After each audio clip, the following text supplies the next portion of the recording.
Most of the time, history is just there. It minds its own business, buried beneath the asphalt of our highways and the foundations of our homes. We walk over it. We build on top of it. We never think twice about what lies beneath the soles of our shoes. We assume the past is a closed book, a finished report filed away in a dusty cabinet. But the earth is a restless witness. Then something small happens. A shovel hits resistance. The ice retreats just an inch. A strange, unnatural shape appears on a satellite scan where nothing but sand should exist. Suddenly the ground opens up, and we are forced to realize that we don't actually know as much as we think we do. Old places come back into view. Cold cases that have been frozen for centuries suddenly heat up. Some of these discoveries make perfect sense.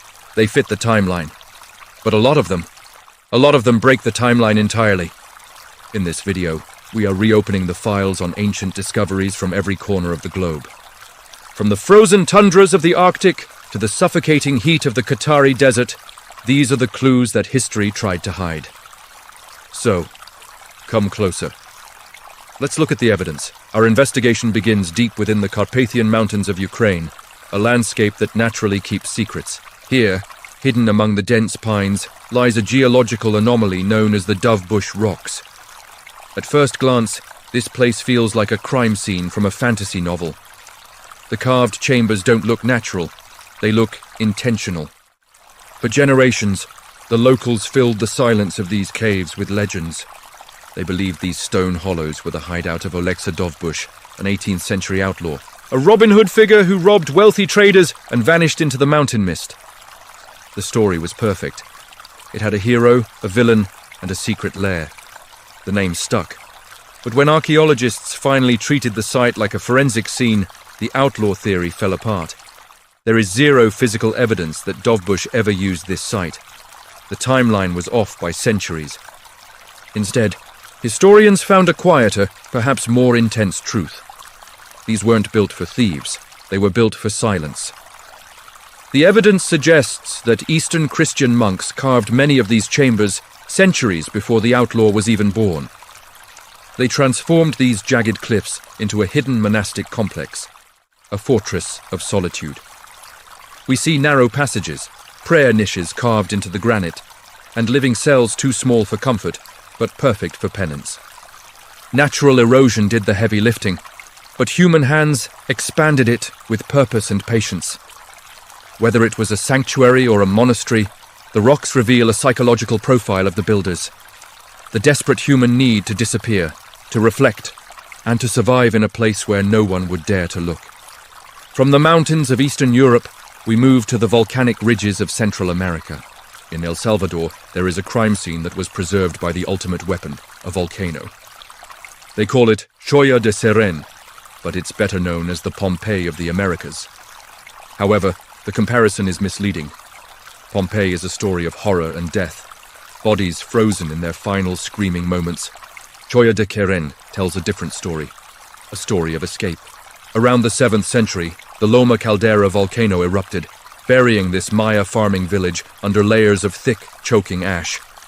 It froze the village in a perfect time capsule. But when excavators began digging in 1988, they noticed something missing. The bodies.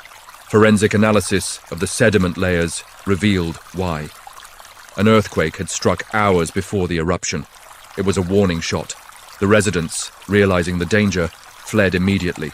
What they left behind is the most pristine, untouched crime scene of daily life archaeology has ever seen. Because they planned to return, they left everything. Sleeping mats, garden tools, storage jars filled with beans, and even religious idols were found exactly where they were last used. Usually, we only find the palaces of kings or the tombs of the elite. Here, we have the fingerprints of the common people. We can see how they cooked, how they stored their crops, and how their families slept. It is disaster archaeology without the tragedy, proof that sometimes the smartest move is to leave everything behind and run. We head south now, climbing higher into the thin air of the Peruvian Andes. High above the Huaral province sits a settlement wrapped in clouds and mystery, Rupac. Often called the Machu Picchu of Lima, this site is a masterclass in survival. It was built by the Atavilos culture, a pre-Incan civilization that specialized in living on the edge. The site features over 50 stone buildings, ceremonial tombs known as chulpas, and a massive central plaza. But the forensics of the architecture tell us this wasn't just a temple, it was a fortress. The layout suggests permanent residence in an environment that is hostile to human life. Carbon dating puts occupation as early as the 8th century, but the site has a strange rhythm. It was abandoned, then resettled, then expanded. By the 12th century, the Atavilos had fully fortified the complex. They stayed there until the Inca war machine absorbed the region in the 1500s. But here's the twist. The Inca didn't burn Rupac to the ground. They repurposed it. They layered their authority over the existing tradition. What makes Rupac a vital piece of evidence isn't just its stunning elevation, it's the continuity. Cultures rose, fell, returned, and adapted on this same mountaintop. It is a stone record of resilience, proving that in the ancient world, location was everything. Transition to Qatar. From the cold heights of the Andes, we drop into the blinding heat of the Persian Gulf. In February 2022, archaeologists in Qatar confirmed something that was supposed to be impossible. For decades, the prevailing theory was that the deep Qatari desert was a dead zone for civilization, a place only for nomads passing through, never for settling down. The heat is too brutal, the water too scarce. But then, radar satellite imagery picked up a discrepancy. While searching for underground aquifers, researchers found a ghost in the data. They nicknamed it Makia, meaning the invisible place.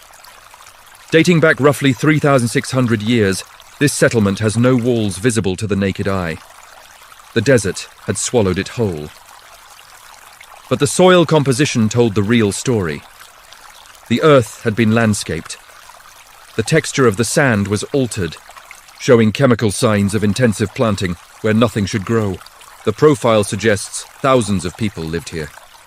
They were engineering geniuses who tapped into deep groundwater to survive temperatures that would kill an unprepared human in hours. Makia breaks the established timeline of desert adaptation. It proves that ancient people weren't just surviving the environment, they were engineering it. Sometimes civilization leaves giant stone monuments, other times it leaves a chemical fingerprint beneath the sand. We move now to the crossroads of the ancient world, northern Pakistan. Here, along the jagged cliffs of the Gandhara region, lies a travel log carved in stone.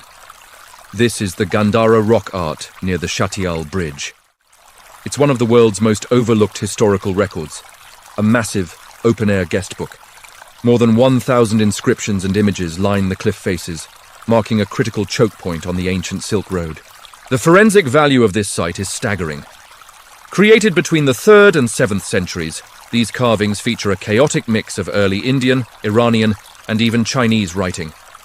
It captures the exact moment Buddhism was dominating the region, with images of stupas and bodhisattvas etched right over older, prehistoric carvings of hunters chasing ibex. It's a layered diary of movement. Merchants, pilgrims, missionaries, and soldiers all passed this way, and they all felt the need to say, "I was here." Despite its importance, the site is dangerously under-investigated. It's a chaotic, beautiful mess of history that proves the world was connected long before the internet. Every carving is a human life passing through, leaving a mark before vanishing into the dust of history. We trade the Silk Road for the silent, green fields of Scotland. North of Aberdeen, there is a field that looks like nothing, just grass, silence, and wind. But beneath the turf lay a cold case that had frustrated historians for centuries: the lost Monastery of Deer. We knew it existed because of the Book of Deer, a 10th century pocket gospel that contains the earliest known examples of written Scottish Gaelic. The book has been sitting safely in Cambridge University since 1715, but the place where it was written vanished, erased. For nearly 1,000 years, no one could find the crime scene. Then modern technology stepped in. Using ground-penetrating radar, archaeologists finally detected the faint, ghostly footprint of a monastery hidden just feet below the surface. No walls were standing, no stones were visible, but the soil disturbance matched the layout of a medieval religious complex perfectly. This was the startling reunion of a text and its birthplace. It proved that just because a building is gone doesn't mean it's lost. The earth remembers the weight of the stone, even a millennium later. Speaking of lost legends, our next file takes us to southern Turkey, to a town called Demre. Here, Christmas mythology collided head-on with archaeological reality. Inside the ancient St. Nicholas Church, electronic surveys detected a void. A sealed chamber hidden beneath the ornate mosaic floor tiles. The location was critical. Demre is the historical birthplace of St. Nicholas, the bishop who became the blueprint for Santa Claus. For centuries, the official story was that Italian sailors had stolen St. Nicholas's bones during the Crusades and taken them to Bari, Italy. Italy claimed the body. The case was considered closed. But the new evidence suggests the Italians might have robbed the wrong grave. Excavating the mosaic required surgical precision to avoid destroying the priceless artwork. But the radar data is compelling. It suggests the original tomb is still there, untouched, beneath the floor. This revelation raises uncomfortable questions for the Vatican and for history books.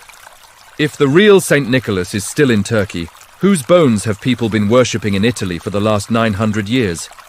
Sometimes, even the most beloved folklore eventually meets a shovel. We leave human history for a moment and jump back, way back, to the deep time of Patagonia.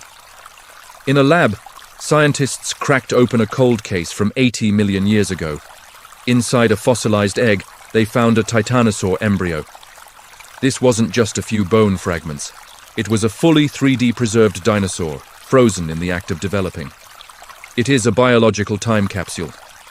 The preservation was so extreme that scientists could analyze the eye placement, revealing that these massive herbivores had depth perception, a trait we couldn't confirm until now. Even stranger, the embryo had a horn-like protrusion on its face, a baby tooth, or egg tooth used to break the shell, that would disappear as the animal grew. The skull structure was so distinct, it suggested a completely unknown subspecies. Scientists are terrified of naming it too quickly, because this changes the taxonomy. No sauropod embryo has ever been found in this condition. It proves that even the largest creatures to ever walk the earth started as fragile, tiny things, curled up in a shell, waiting for a birth that never happened, from a tiny egg to a massive anomaly. In southwestern France, at the Angeac-Charente excavation site, a volunteer stumbled upon something that shouldn't have been there. It was a thigh bone. But not just any thigh bone. This femur was over 6 feet long. It belonged to a giant sauropod from the Jurassic period, 140 million years ago. The sheer scale of the bone shifted the calculations immediately. Based on this single piece of evidence, researchers estimated the animal weighed nearly 50 tons. What's remarkable is the condition. Fossils of this size usually collapse under their own weight or get crushed by millions of years of geological pressure. This one held firm. You can still see the scars where the massive muscles attached and the grooves for the tendons. It's a rare moment where we don't have to guess the size of the monster. The evidence is taller than the archaeologist digging it up. We move now to the most hostile preservation environment on Earth, the Russian Arctic. As the planet warms, the permafrost is melting. And as the ice retreats, it is spitting out bodies. On the Liakovsky Islands, reindeer herders discovered a carcass that looked shockingly fresh. It was an Ice Age cave bear. But this wasn't a skeleton. The bear still had its teeth, its gums, its fur, and even its wet, soft nose tissue intact. It looked like it had died yesterday. Carbon dating, however, put the time of death between 20,000 and 40,000 years ago. This species doesn't walk the earth anymore.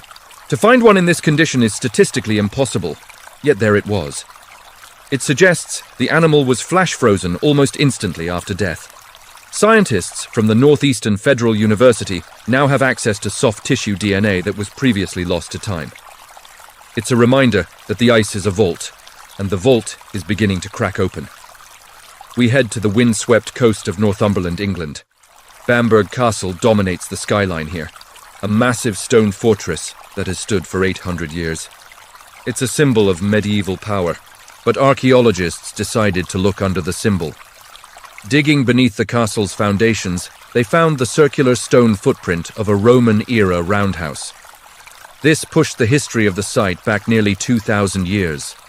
This structure sat north of Hadrian's Wall in barbarian territory, likely used as a forward operating base or a safe house. But the strangest clue was in the trash. The soil was packed with thousands of periwinkle shells. This wasn't just a military outpost. It was a processing center. The occupants were consuming industrial amounts of seafood. It complicates the narrative. Were these Roman soldiers, local collaborators, or a fishing community living in the shadow of the empire? It proves that Bamberg was a strategic power center long before the first castle was ever sketched out. Off the coast of Mexico's Yucatan Peninsula, sonar sweeps picked up a wreck that solves a dark mystery from the 19th century. For years, historians knew about the caste war and the illegal trade of Maya people. But physical evidence was rare. Then they found the La Union. This paddle steamboat was found sitting on the seafloor near Sisal. The archives told a grim story. La Union was used to transport captured Maya people to Cuba, where they were sold into slavery under the guise of contract labor, even though slavery was technically outlawed. In 1861, the ship's boiler exploded, sending it to the bottom. The wreck confirms the archival reports. The damage pattern matches an internal blast, not an attack. This isn't just a shipwreck, it's a crime scene. It anchors the written history of exploitation to a physical place, placing industrial machinery alongside human tragedy in one submerged frame. In the middle of London, the rush for modern infrastructure accidentally solved a missing persons case. During the construction of the HS2 railway near Euston Station, archaeologists had to clear the old St. James's Gardens cemetery. It was a massive job involving thousands of graves, but one lead coffin stood out. It bore a nameplate: Captain Matthew Flinders. Flinders was a legend, the first man to circumnavigate Australia and the man who popularized the name Australia.